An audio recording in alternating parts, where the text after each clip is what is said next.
Good afternoon, everyone that's joining us in the majority of the Southern Hemisphere. Lovely to be with you. My name is Josh Strutt, General Manager of Insights and Operations at Ebeltoft Group, and I would love to introduce you to my esteemed colleague and CEO, Brian Walker.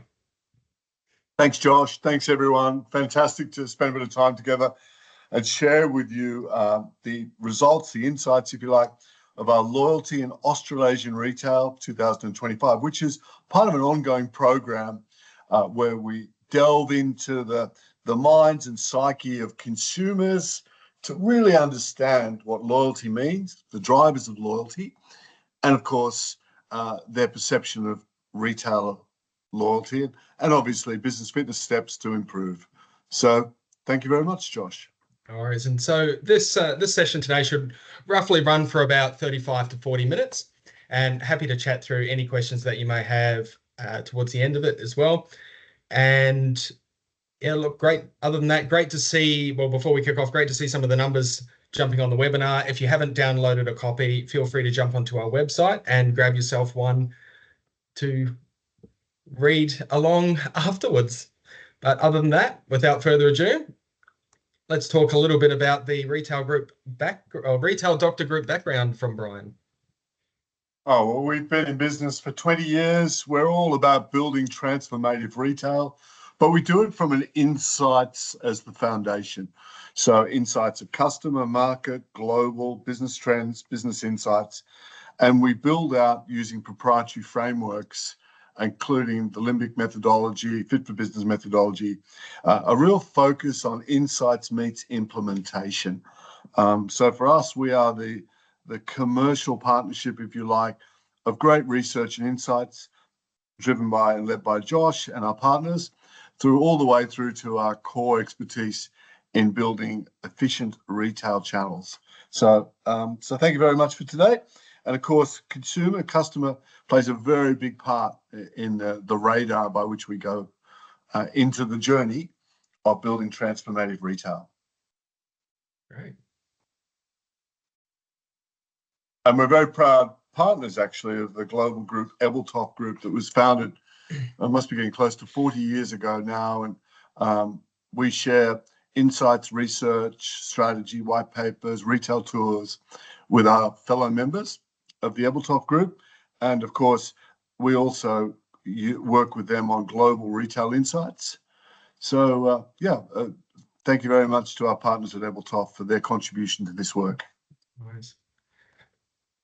And our local partner, Pureprofile, just another shout out to them and the great work that they've done. So we co-authored and this report and research with Pureprofile themselves. So they're a great Australian-based company founded in 2000, Surrey Hills, and they are responsible for, or they're a global data and insights organization, just leading the way in terms of online research solutions to agencies, marketers, to enable the step change that's required in business to continually evolve and continually progress throughout, the changing dynamics as we're all used to. And we've been lucky enough just to have a very short clip provided by them as well. I might explain a little bit more about some of the offers that they do.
Right. And with thanks to Pureprofile again to helping us not only go out and design the questionnaires, but perform the research and perform the report as well. A massive thank you. And I might even just another little uh, nod as well is that the world of research is just changing so fast as well. So to be able to continuously evolve the offers, and what we're seeing with a lot of our clients too, it's the speed to understand the sentiment out there and how is our consumers either moving towards or away from our brand. So just the aspects like social insights, the audience tools, the use of AI to build aspects like digital twins to have conversations with them, understanding what these profiles look like as a really powerful tool that we as a business are finding that we're using more and more as well. So again, thanks to Pureprofile for really enabling this, and look forward to jumping into more of the detailed research or the overview. Of course, as I touched on earlier, our insights work has really been delving into consumers. And as Josh talked about, and we've done this for a period of years, consumers are changing, certainly currently in a period of relative uncertainty, social, political, technological, generational, global, economic. And some of those precedent foundation views we have of loyalty are no doubt changing as well. And so what is also interesting is consumer path to purchase. Are they seeking to move towards or away brands that do or don't practice consistent loyalty? And in our 6th year, we talked to 1,000 Australian consumers to share their feelings, attitudes, and behaviours in this topic. And you will get a sense from this work about the emotional connection to a brand, to the tribe of a retailer versus transactional loyalty. Mm-hmm. Price discounting, convenience driven, and so forth. And so if you bear that in mind through this work, what we're really looking to do here is to decipher between these different types of loyalty. That's right. Thanks, Brian. And as we start jumping into our key insights from the loyalty report, some of the really big standouts for us is, again, 86% of the consumers that we researched are loyal to their preferred retailers. And this has been a steady increase of just a 3-point increase from 2024. And again, grocery continues to be the level of, or the category with the highest level of loyalty that we're seeing across our cohort of research. The retailer's brand look and feel is the #1 driver for loyalty, then followed by in-store experience. So how that entire ambience appeals to the customer is a great driver of loyalty. Around 50% of consumers, interestingly, pay for a retailer loyalty program such as Amazon Prime, OnePass, a significant increase from 39% in 2024. So we just see retailers developing up that paid channel. It's becoming more and more accepted by the consumers out there as well. And 28% of consumers would consider signing up for a paid retailer membership. But again, they expect to have very clear and tangible benefits for it. So if I'm going to pay for something, do I have a very good understanding about what I'm going to get in return, such as whether that's free delivery for an online aspect, do I have special rewards, do I have members pricing? So it's about making sure that it's tailored to those expectations. And some factors for lower consumer loyalty, again, with those specific categories. Grocery, price-sensitive customers can shift to retailers with lower prices. Yes. Takeaway foods and beverages, really interesting correlation this year with consumers exploring more and more options. They're very quick to switch, very quick to change. And beauty, fashion, and homewares, competitors offering frequent and deeper discounts than you is one of the primary reasons for change. But ultimately, a better and cheaper loyalty program elsewhere will cause 1 in 2 consumers to stray, which is a very functional level. Or at a very functional level, this then shows the importance of having a strong emotional connection with your brand being of the utmost importance. To really build that tribe, build that following, to ensure that we've got the consumers that are loyal stay with us and reduce this churn.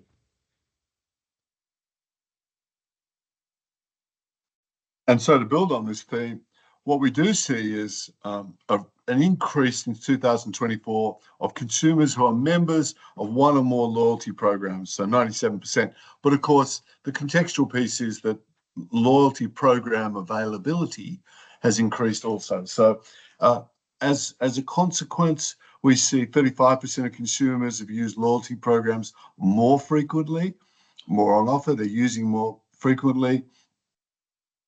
And 70% of consumers of the 1,000 sample tell us that they're influenced in some way by retail loyalty programs, which is pretty consistent. So essentially what we're seeing here is a proliferation of loyalty programs, proliferation of CRM databases that retailers are holding, and increasingly largely undifferentiated loyalty programs. And so there will be a need to continue to cut through, from a retailer's point of view, a loyalty program that's linked very much to the DNA of the brand and less about the obvious piece of economic reward or even points reward, and thinking about it very differently. Thanks, Josh. That's right.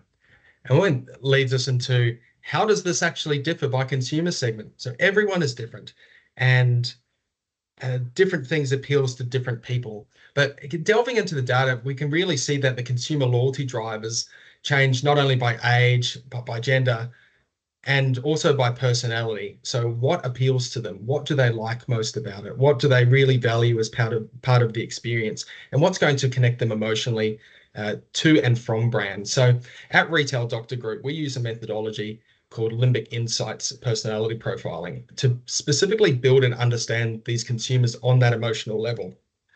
And the influence of a retailer's loyalty program diminishes by age, but over 80% of Gen Z and millennials say that they're influenced, compared to 70% of Gen X and just over 50% of boomers. So we've got a new tide of acceptance coming in from loyalty programs, and making sure that we're consistently front of mind with the different types of consumers in a readily accepting world, or readily accepting demographic that changes.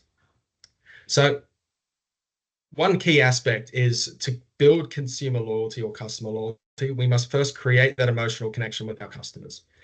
To then deliver a truly engaging loyalty program, we need to understand who they are and what do they value as part of their personality profile, and connecting that with our programs to ensure that they're continually rewarded and validated for their efforts in our categories. So as we move on. So in essence, loyalty programs that are defined by demographics have a place, but ultimately the neuromarketer, neuroscientist in us knows that over 90% of our behavior is determined by our personality. So to build on Josh's point, loyalty programs are deeply segmented. Every database has an audience of varying personality types, and therefore it demands a segmented approach. One size does not fit all. The assumption that demographics alone will drive loyalty is a little flawed, because demographics sits in the rational and the logic of the brain, and limbic and so forth exists in the emotive cortex. Thanks, Josh. And so as we move into some of the detail of our reports by category, let's really explore from a customer lens, how has loyalty changed by retail in its category? So starting off at the high levels, similar to 24, grocery again remains the category with the highest loyalty, followed by takeaway food. However, only 33% of consumers are loyal to a specific retailer in the homewares category as well. One of the new entries this year as part of our tracking study is beauty as a standalone, and it makes its entry at 38% into its first tracking category. So it would be interesting to see how that changes over the subsequent years for us. And so if you take those two examples, grocery is an example of what we would define as transactional loyalty. And what is important for a retailer is to increasingly become part of the habitual behavior of a consumer. We are habitual by nature. So as a consequence, thinking about pricing strategy, location, all those things drive this high convenience offer that sits around the category of what we call transactional loyalty. What's interesting about beauty, if we think about the Meccas and Sephoras of this world, is the way that they have built such a remarkable tribe using this ecosystem approach of the physical environment, the online environment increasingly being permeated with beauty labs, AI, and so forth, social media, FOMO, peer group pressure, but they're building this beautiful, really lovely case study of how loyalty drives the building of the brand and the tribe. Right. Thanks, Brian. And the reasons for loyalty to a brand or retailer. So as we said at the forefront, the look and feel of the brand, generally the primary reason for being loyal to a specific brand or retailer.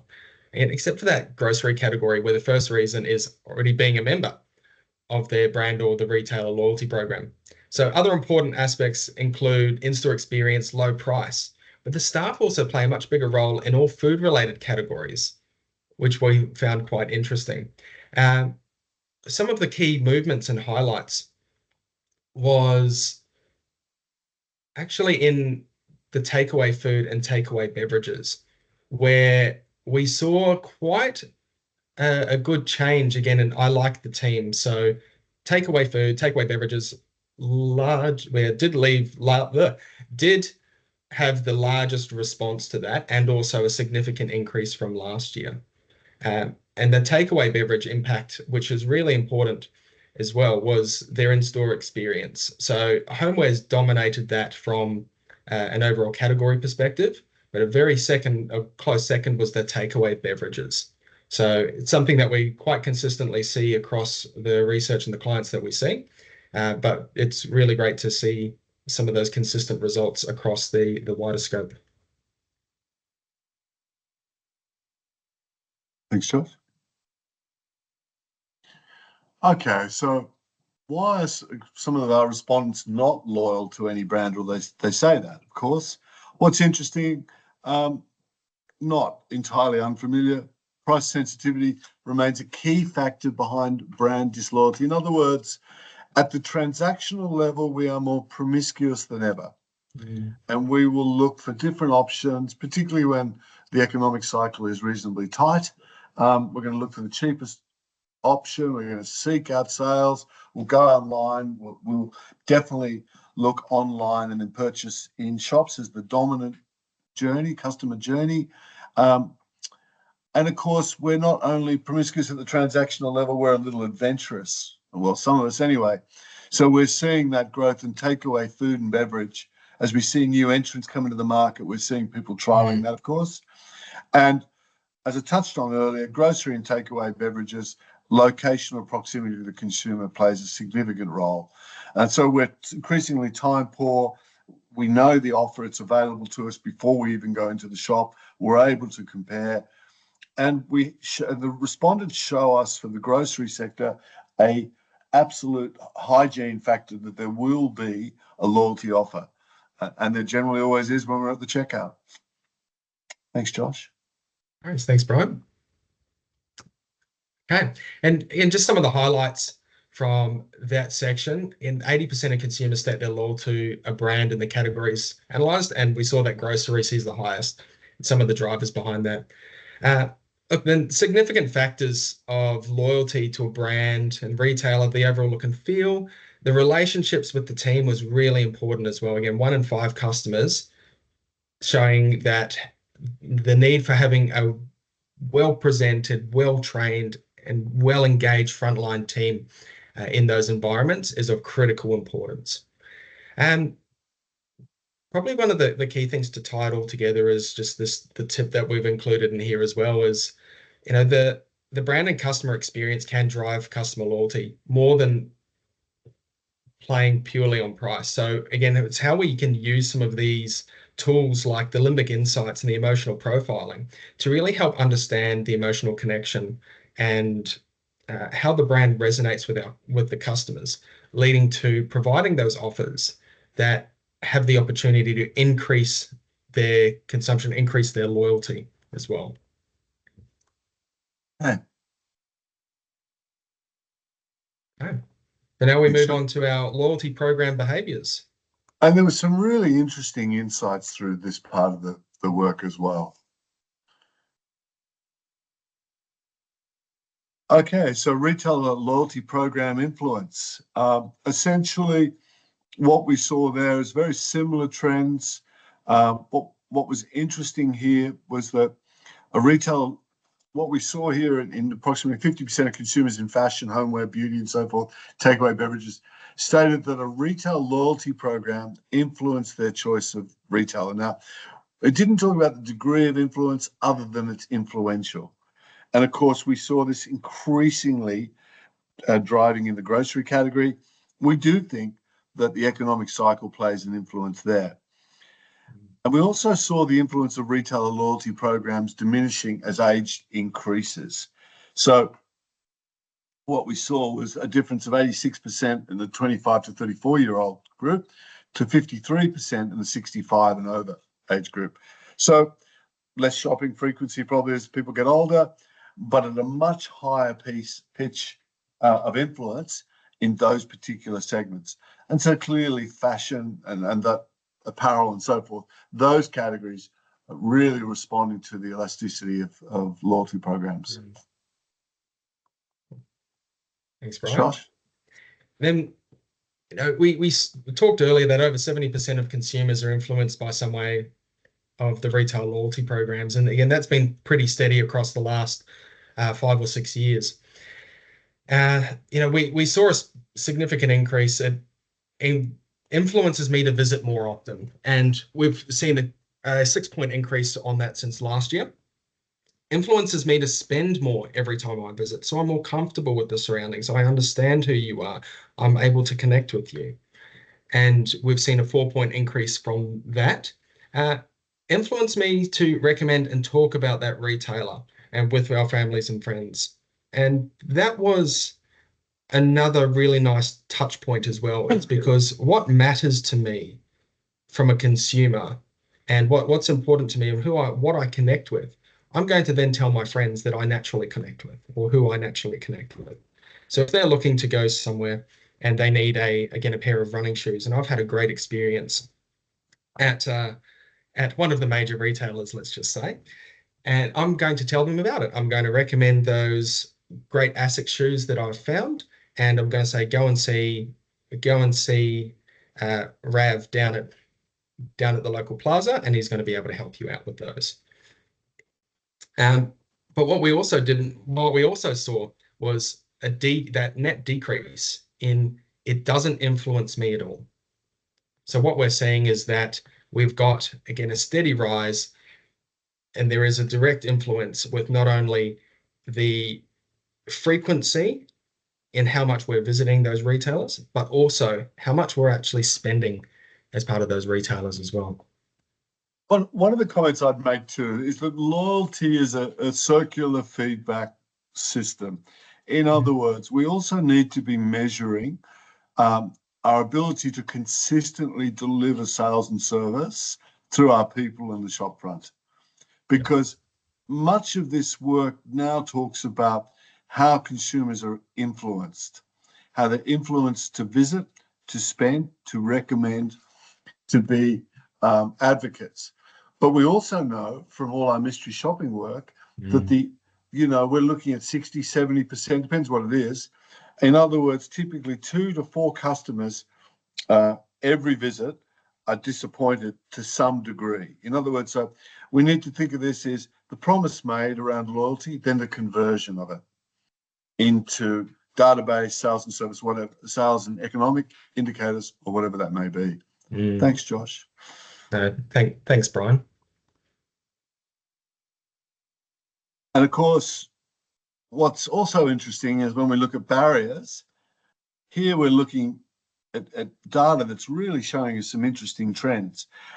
And as more people are influenced by loyalty, as more use loyalty programs, as more retailers scramble to deliver loyalty programs whilst producing or trying to save margin, for example, our customers are starting to say they're getting a little battle hardened by them. But the differentiators in loyalty programs are getting less obvious.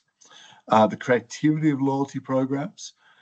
And so 48% and 45 and so forth, almost 50% in both years are saying to us, the last 2 years, the rewards are not valuable enough. I don't earn rewards quickly enough. It doesn't save me enough money. So I think we're seeing a rising tide of consumer lethargy towards loyalty programs. So what's the message for retailers? Build more creativity, more focus on your core customer through the segmentation type modeling, and be aware that we're all getting just a little chastened by all the offers that are out there. Yeah, we only have to have a look at the personal inboxes to see 40 emails come through every day. So again, how do we stand out from the crowd, and how do we connect with our customers? Now, those most important factors in a loyalty program, even though it's up the top, that special discount has actually seen a decrease, and it's become even with collecting points for discounts. And one of the things that we really want to probably make sure that we're abundantly aware of is the core customer that we're speaking to. Do they understand the value they get from our program? If we offer points, do they tangibly understand what that can be translated to in terms of value for money, value for product, what incentive that they're going to get? And one of the things, or one of the key aspects that we've seen from this loyalty is actually quite a disconnect from I understand what I'm going to get, but I don't understand how I'm going to use it, or I don't understand the value that's being applied. And that's specific in terms of how those points are collected. We see a nice increase in frequent rewards. Some member prices have gone down marginally, but one of the greatest rises actually was collecting airline points. So now that we're firmly past the post-COVID world or post-COVID interactions, we're seeing quite a lot more interest in partnering with airlines to collect those points. Again, because everyone understands, or generally everyone understands, how those airline points can be tangibly used from an air mile perspective. So again, we just see that as an example. But again, you step back and we see there's so many factors that actually influence loyalty programs. So we really need to make sure that we're considering, who are we talking to? Who is our tribe? What is most important to them? So that we can tailor those programs so it's not a spray and pray approach. Very much. And here we see consumers saying to us that, what would make you change your loyalty? Well, not surprisingly, 53% saying a better loyalty program, more rewards, others looking at economic drivers of cheaper, free delivery. So thinking about rewards from a partnership perspective, a collaborative perspective, a tiered perspective, such that I get more mobility. If I think about the Mile One program out into its retail brands now, so we're getting more width into our programs, more rewards, able to amortize costs, one would hope. And so we're able to produce loyalty programs that speak to people's desire or capacity to change. And as Josh has been saying today, ultimately what sits hand in hand with the rise of loyalty is the rise of brand, the emotional attributes of our branded offer. And that becomes so key to building loyalty increasingly, and to build loyalty that's sustainable and isn't traded off. That's right. And, even just to build on that, Brian, it's that constant understanding and that constant touch point for retailers and brands to understand what are those drivers that are causing consumers to either move from or away from them, because people are changing so fast, especially in this rapid world. So the ability to have that information quite handy or at a regular progress is very important as part of these considerations. Very true. So a summary of program influencers. Now, we see that they've got more influence in certain categories, or loyalty programs do. And to that, that's over 70% of consumers are influenced, and with the varying degrees of how much they are and how much they spend. Loyalty programs influence consumers to visit more, and where this works well is, again, when it's really tied back to who your core consumer is. Who are those customers that are moving towards your brand, and how do you continually appeal to them? And it just keeps reiterating the point is that a great loyalty program is not a one size fits all. It's continually about building that connection with your customer, with your tribe that wants to do business with you, that loves doing business with you. Adam Posner speaks about loyalty not being a program, but being a way of life. And I like that comment because ultimately the organization's culture and capability plays a large part here around designing these customer-centric loyalty programs and living and breathing that customer centricity. And for some retailers, that's an evolution from a product focus to a customer focus. Yeah. And another great point from loyalty programs, again, where they've got an influence on the customer, there's the other side from a retailer's perspective, and we'll start having a look in the next section about how loyalty has moved and changed by retailer. But it's a really great way to continuously understand what is the feedback from my customer. Are there any issues or challenges that they are becoming aware of that I need to be aware of, again, as that retailer? Is there aspects that they love about us that we need to double down? And just continually having that live feed of communication back to the brand to enable to make those critical decisions is a very undervalued concept. There's still a lot of merit in really focusing on those programs. Yeah. We'll just move through this reasonably quickly. Yeah. Ultimately, as I was touching on earlier, the greatest loyalty program is the right product and right price at the right location, on time, and delivering true satisfaction. That drives the greatest advocacy. And just to move through this fairly quickly, no great surprise, 2025, grocery remains the category with the most actively used loyalty programs. But what we also see here is our airline companies are moving quickly, and the 7-Eleven. So there's a recognition of brand awareness, volume, scale, distribution points. So we see an increase there. McDonald's stands out for food and beverage. And of course, this is all consistent with the volume of business that they do. And Myer One will there might be some Myer people in the audience, but my understanding is that close to 80% plus of all Myer transactions are through their Myer One program. It is a remarkable asset. And this is the other interesting thing around building loyalty programs. When you look at Qantas, when you look at Myer, and you look at some other firms, their loyalty programs are considerable value generators in their own right. Some have said that the Qantas loyalty program is worth more than the planes. So I haven't spent time to check that out, but it makes the point that they're very valuable spin-offs in their own right. Okay. Thanks, Brian. And it's just some other actively used programs that are becoming more as a standout is, we've talked on everyday rewards, but it's interesting how the consumer, when they're asked about it, they just know it as Woolworths rewards.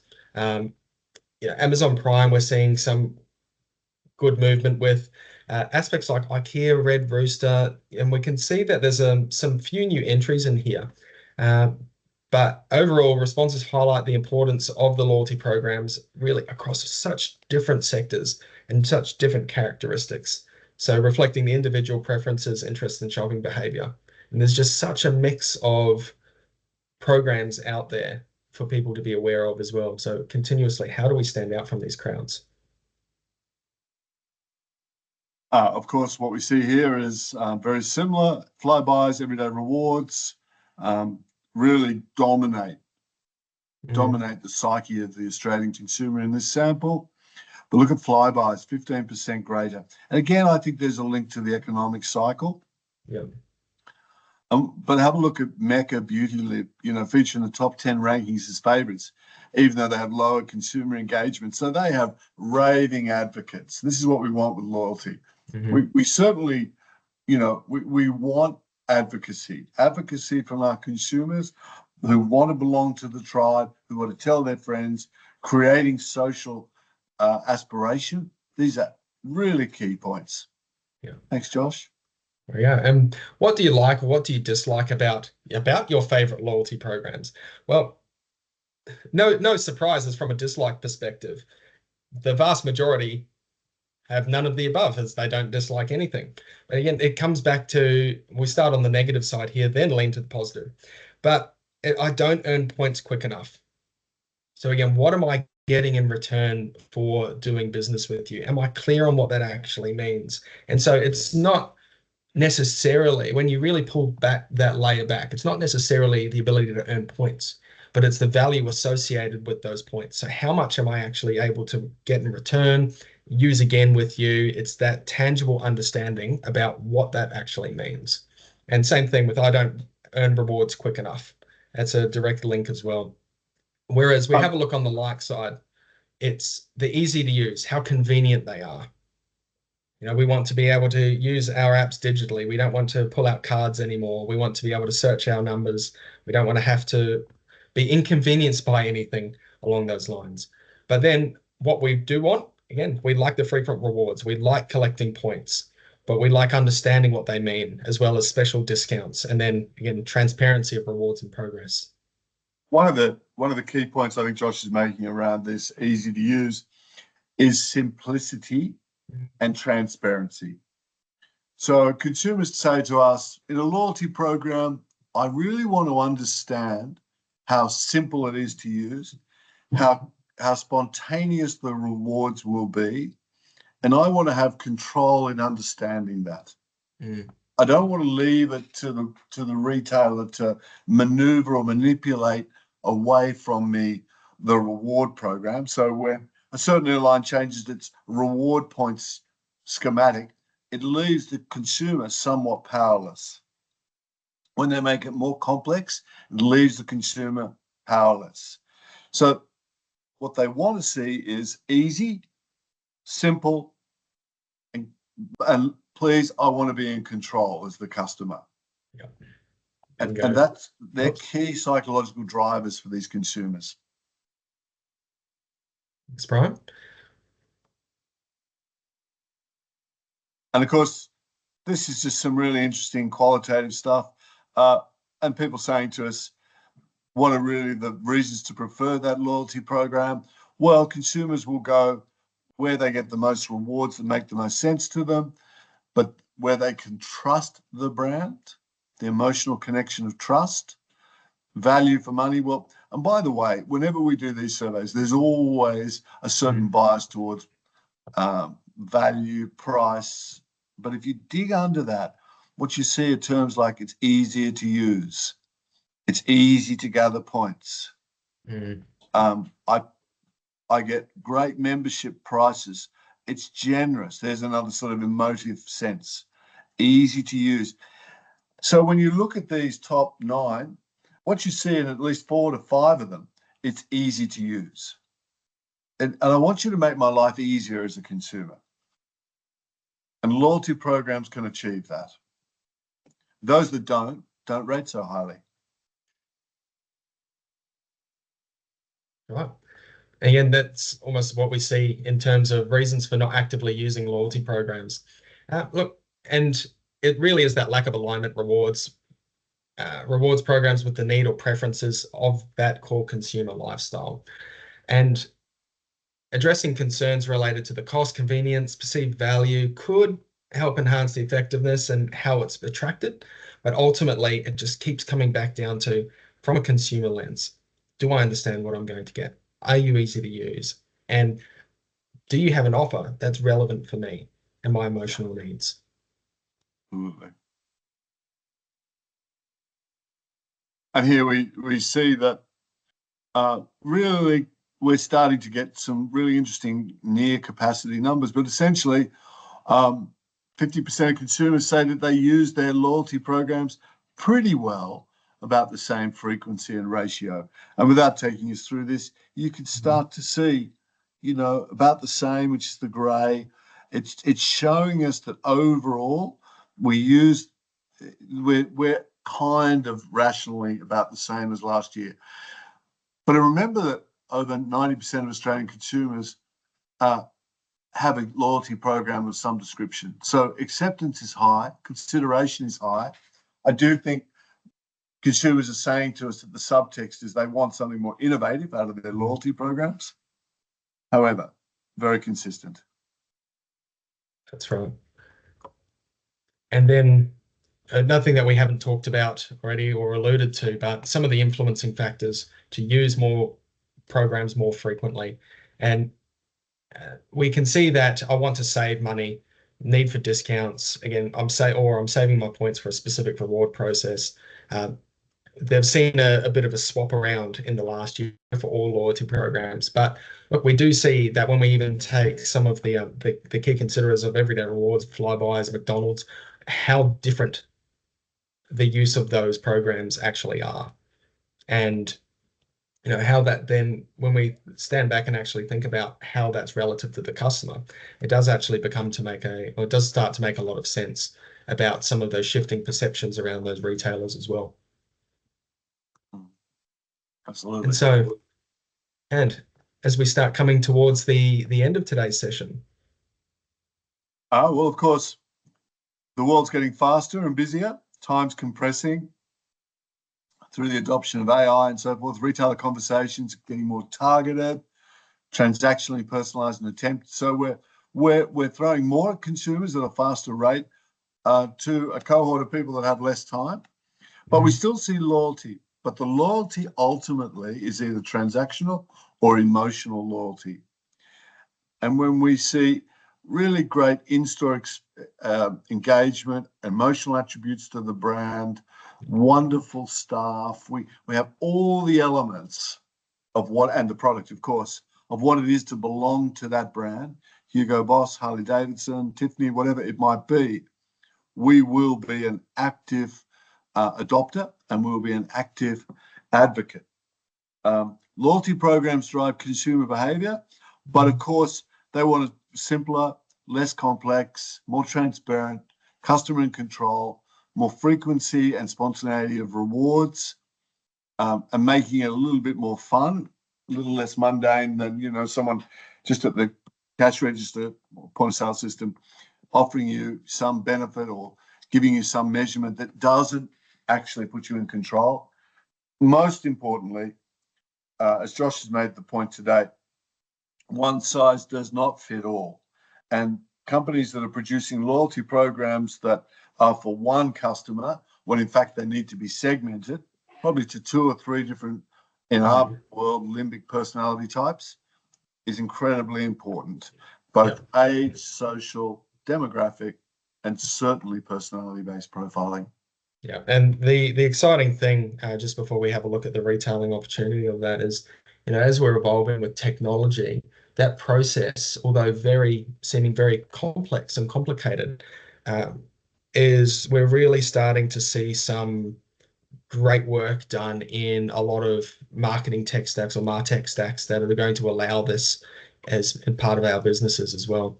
And so, and what do retailers do next? What does it all mean? Again, investing and understanding that customer psychology. It's who is my core customer and why do they move towards me? Or who do I need my core customer to be and why are they moving away from me? It's designing the online and in-store experience to really target and influence those core consumers. So if we've got a disconnect between our marketing and brand promise that drives the consumer in versus our retail operational execution that might underwhelm them, there's going to be a significant disconnect in terms of expectations and actually diminish that experience for the consumer. It's having a look at focusing our marketing efficiency and targeting that spend again towards our customers, making sure that it's that pool of money that's set aside is really pushing towards that core customer that continues to move towards us. And again, coming back down to targeting our service levels, making sure that we're tailoring that service to that core consumers. What do they want as part of our experience? How do we deliver that? How do we enable our teams to deliver that? How are we constantly checking in and coaching them to be able to deliver that core consumer? Some of the fundamental aspects for retailers to consider. Okay. Well, I think you've heard enough about RDG Insights. Obviously, we do, part of us through Retail Group really delves into consumer behavior, consumer psychology, helping our customers build consumer influenced channels to market, such as loyalty programs. And Josh, I think we're moving towards the end of the presentation today. We certainly are. And well, just a last little plug for the Retail Doctor Group as well. It's then how those insights from a consumer perspective, those business, those consumer insights leveraged by Limbic Insights, are then